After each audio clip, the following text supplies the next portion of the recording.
أيها الذين آمنوا إذا نودي للصلاة من يوم الجمعة فاسعوا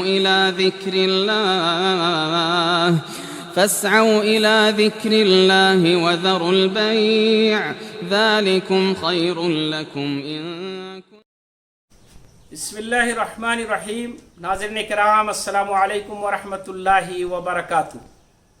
یوم عرفہ ایک ایسا نام ہے جو بڑا پیارا ہے. عرفہ کا میدان جو تمام حجاج کرام کا مرکز اور محور ہوتا ہے.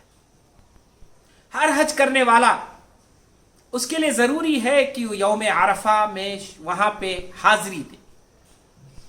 یوم عرفہ ہی اس کے لیے سب کچھ ہوتا ہے. رسول اللہ صلی اللہ علیہ وسلم نے فرمایا الحج عرفہ، کہ حج تو سراپا عرفہ کا دن ہے، عرفہ کا میدان ہے. عرفہ یہ ایک میدان ہے جو تقریباً حرم مکہ سے 9-10 کلومیٹر کی دوری پر ہے. بہت بڑا میدان، ایک ایسا میدان جس میں سارے حجاج کرام سمٹ جاتے ہیں، پھر بھی جگہیں خالی رہتی ہیں. پہاڑوں سے گھرا ہوا اور درمیان میں ایک خوبصورت پہاڑ جس کو جبل رحمت کہا جاتا ہے، جس پر چڑھ کر نبی کریم صلی اللہ علیہ وسلم نے اپنا آخری خطبہ دیا تھا. یہی وہ میدان عرفہ ہے جہاں نبی کریم صلی اللہ علیہ وسلم نے حجۃ الوداع کا خطبہ دیا تھا. ایک ایسا خطبہ جو انسانی برادری کے لیے، انسانوں کے لیے ایک یونیورسل پیغام ہے. ایک ایسی تعلیم کہ دنیا آج بھی اس تعلیم کے ذریعے انسانی برادری کا سبق سیکھتی ہے. وہ پیغام نبی کریم صلی اللہ علیہ وسلم نے اسی عرفہ کے دن، عرفہ کے میدان میں جبل رحمہ پر چڑھ کر دیا تھا. یہ جبل رحمہ اسی عرفہ کے میدان میں، اسی عرفہ کے میدان میں وہ مسجد بھی ہے جو بڑی عظیم الشان، بہت کشادہ مسجد ہے. لاکھوں حاجیوں کو وہ اپنے اندر سمیٹ لیتی ہے. مسجد نمیرہ ایک بڑی مسجد، اس کا کچھ حصہ جو عرفہ میں نہیں ہے لیکن بڑا حصہ تقریباً 95% اس مسجد کا عرفہ کے میدان میں ہے.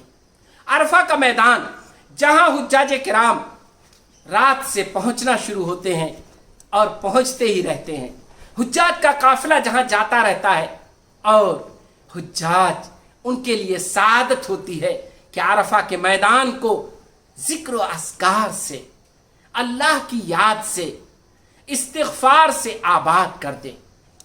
اپنے گناہوں کی مغفرت کروا لیں، اللہ کے سامنے توبہ کر لیں، گڑ گڑا لیں.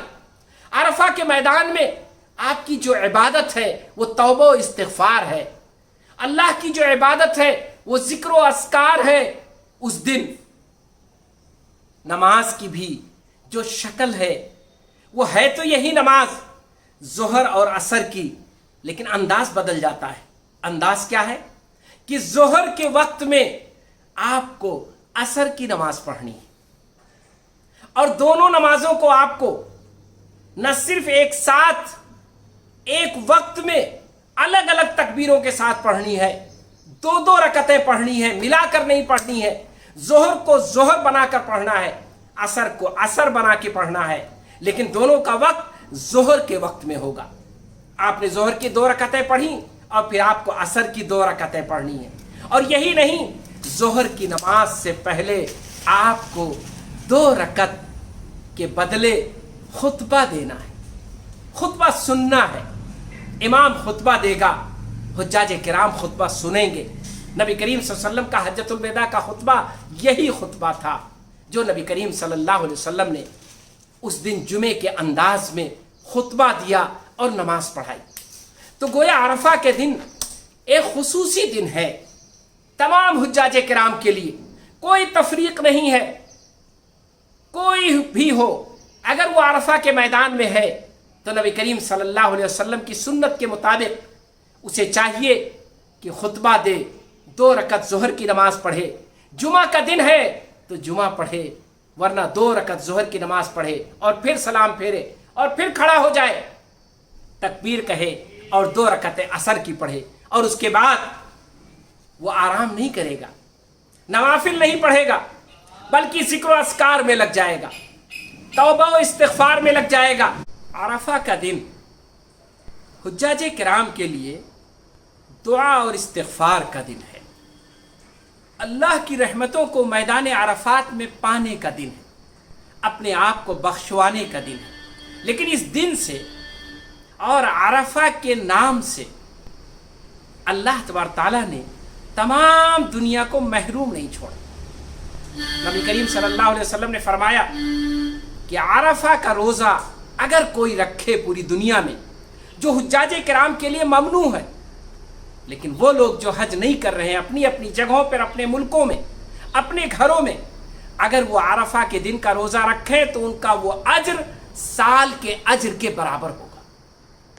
ये जो रसूलुल्लाह सल्लल्लाहु अलैहि वसल्लम की बशारत है, इसमें आज एक हमारे लिए कभी कभी पेचीदा सूरत हाल होती है, उसे समझने की ज़रूरत है कि आया हम अगर यौम अरफा सऊदी अरब में जिस दिन 9 ज़िलहिज्जा को है, अगर दुनिया के बेशतर ममालिक में या हम जहां मौजूद हैं वहां पे वही दिन 9 ज़िलहिज्जा है तो कोई मसला नहीं, वो तो बराह रास्त यौम अरफा है, वहां भी 9 ज़िलहिज्जा है और हमारा भी 9 ज़िलहिज्जा है। लेकिन खुदा न खास्ता अक्सर व बेशतर ऐसा होता है कि हमारी तारीखें आगे पीछे होती। अगर यौम अरफा जो 9 ज़िलहिज्जा को है मक्के मुकर्रमा में, हमारा उस दिन 8वीं ज़िलहिज्जा है, तो हम क्या करें? हमारी तारीख एक दिन पीछे चल रही है, जैसा कि अक्सर होता है, तो हम क्या करें? हम अरफा के दिन का ख्याल करते हुए उस दिन का रोज़ा रखें या 9 ज़िलहिज्जा के एतबार से रोज़ा रखें? यह है एक पेचीदा मसला जिस पर जहन साफ होना ज़रूरी है। नाज़रीन किराम, हमें और आपको इस्लामी तालीमात को अदा करने के लिए तारीख़ों की तायीन दी गई है, कैलेंडर दिया गया है। रोज़ा शुरू होगा जब यकुम रोज़ा होगा, ज़िलहिज्जा का महीना शुरू होगा जब ज़िलहिज्जा की पहली तारीख होगी। इसलिए अगर आपके यहाँ अभी यौम अरफा के दिन, जिस दिन मक्के मुकर्रमा में यौम अरफा है 9 ज़िलहिज्जा है और आपका 8वां ज़िलहिज्जा है, तो आप रोज़ा ना रखें, आप 9 ज़िलहिज्जा का इंतज़ार करें, क्योंकि 9 ज़िलहिज्जा यही दरअसल मुतय्यन करता है कि आज यौम अरफा है। यौम अरफा 9 ज़िलहिज्जा को मुतय्यन नहीं करता है। तारीख शुरू होती है 1 ज़िलहिज्जा की, जब 9वीं ज़िलहिज्जा का दिन होता है तो वो यौम अरफा कहलाता है। जैसे कि हम आप यौमुन नहर यानी जो कुर्बानी का दिन होता है मक्के मुकर्रमा में, हम उस दिन कुर्बानी नहीं करते हैं, हम इंतज़ार करते हैं कि हमारी 10वीं ज़िलहिज्जा की तारीख कब होगी, उस दिन हम कुर्बानी करते हैं।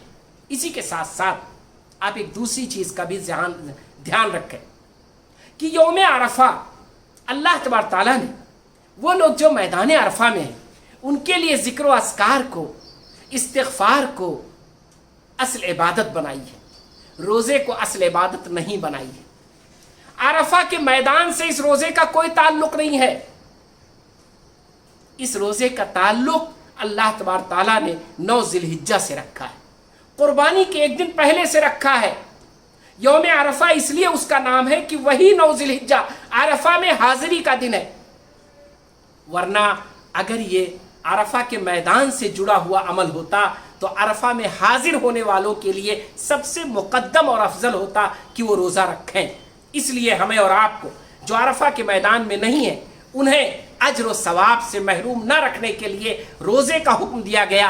तो हमारे लिए 9 ज़िलहिज्जा असल है, हम उस दिन अरफा का रोज़ा रखेंगे, 9 ज़िलहिज्जा का रोज़ा रखेंगे तो हमारे लिए अज्र व सवाब होगा। फिर भी अगर कोई शख्स अपने आप को ये महसूस करता है कि उसे इत्मीनान है कि यौम अरफा को रोज़ा रख ले, इंशाअल्लाह अल्लाह तबारक ताला गफ़ूर और रहीम है, उसके अंदर उसात है, रहमत वाला है, वो हो सकता है उसे बड़ा अज्र दे। लेकिन अगर शरीयत के हिसाब से देखा जाए तो चूँकि तारीख़ की बुनियाद पे दिन मुतय्यन होता है, यौम अरफा मुतय्यन होता है, 9 तारीख़ की बुनियाद पर हमारा जब 9 ज़िलहिज्जा होगा तो हमारा रोज़े का दिन होगा, उसी दिन का रोज़ा हमारे साल के रोज़ों के बराबर होगा। الرحمن الرحیم.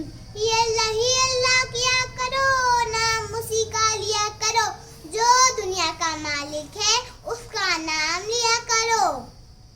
اگر آپ کو میرے ویڈیو پسند آئے تو لائک ضرور کر دینا, میرے چینل کو سبسکرائب کر دینا, گھنٹی بجاؤ گی تبھی تو